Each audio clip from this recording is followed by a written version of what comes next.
Less and fewer. Less എന്നാൽ കുറച്ച്, fewer എന്നാലും കുറച്ച്. പക്ഷേ ഇവ തമ്മിൽ ഉപയോഗിക്കുമ്പോൾ ചെറിയ വ്യത്യാസം ഉണ്ട്. ലെസ് ഉപയോഗിക്കുന്നത് അൺകൗണ്ടബിൾ നൗൺസിൻ്റെ കൂടെയാണ്. അൺകൗണ്ടബിൾ നൗൺസ് എന്നാൽ നമുക്ക് എണ്ണാൻ പറ്റാത്ത നൗൺസ്.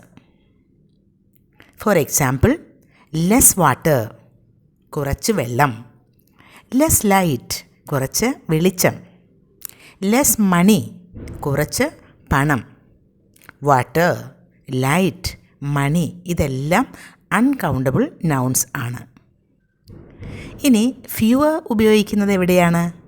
അത് കൗണ്ടബിൾ നൗൺസിൻ്റെ കൂടെയാണ് ഉപയോഗിക്കുന്നത്. എക്സാമ്പിൾസ് നോക്കൂ. Fewer people, fewer books, fewer ideas. People, books, ideas ഇതൊക്കെ കൗണ്ടബിൾ നൗൺസിന് എക്സാമ്പിൾസാണ്. ഇപ്പോൾ ലെസ് ആൻഡ് ഫ്യൂവർ ഉപയോഗിക്കുന്നത് കുറച്ച് വ്യത്യാസമുണ്ട് എന്ന് മനസ്സിലായില്ലേ?